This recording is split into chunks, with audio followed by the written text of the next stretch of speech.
Aujourd'hui, je vous propose de parler des cauchemars. C'est une affaire sérieuse, mais qui ne devrait pas vous inquiéter, vous parents, car les cauchemars, comme les rêves, font partie de l'évolution normale de l'enfant. C'est d'ailleurs ce qui lui permet de grandir et d'évoluer correctement. Je vais vous expliquer pourquoi en me basant sur le livre d'Edward Gentaz, directeur de recherche au CNRS, Comment les émotions viennent aux enfants.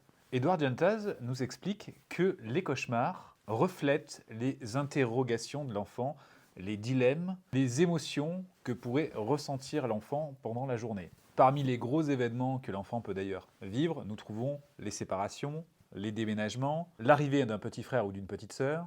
Ils permettent à l'enfant de mettre en scène ce qu'il vit et d'y donner du sens, mais aussi de faire la différence entre la réalité et l'imaginaire.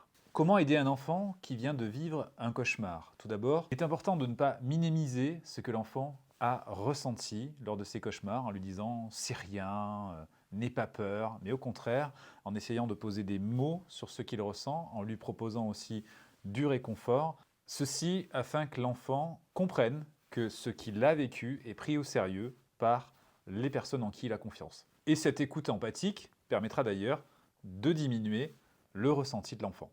Pour aider l'enfant à diminuer ses cauchemars, nous pouvons instaurer un environnement sécurisant et chaleureux, peut-être mettre une lampe quelque part ou encore de la musique qui permet à l'enfant de s'apaiser. On peut aussi créer un mantra, par exemple « Oust les cauchemars ». Il y avait une petite astuce que nous avions avec mon fils, c'est de dessiner un artefact sur un petit papier, un artefact protecteur par rapport à ses cauchemars. Si l'enfant parle de ses cauchemars dans la journée, ça signifie qu'il les a mémorisés.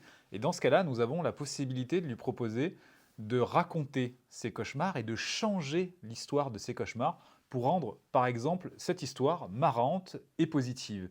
Le fait de modifier ce souvenir va ensuite permettre son stockage avec ses nouvelles émotions. Et lorsque l'enfant fera allusion à cette histoire, il n'y aura peut-être plus de peur associée à cela, mais des émotions beaucoup plus réjouissantes. Pour finir cette vidéo, je tenais aussi à vous dire que votre relation, vous en tant qu'adulte, par rapport à vos cauchemars, peut influencer votre enfant si vous-même vous avez des difficultés justement à parler de ces cauchemars et que ceci est source d'anxiété. L'enfant peut lui aussi ressentir de l'anxiété et notamment cette anxiété peut se déclencher avant le coucher. Donc il est important aussi de faire ce que nous venons d'énoncer pour vous, adultes, si vous ne l'avez encore jamais fait. À bientôt pour une nouvelle vidéo.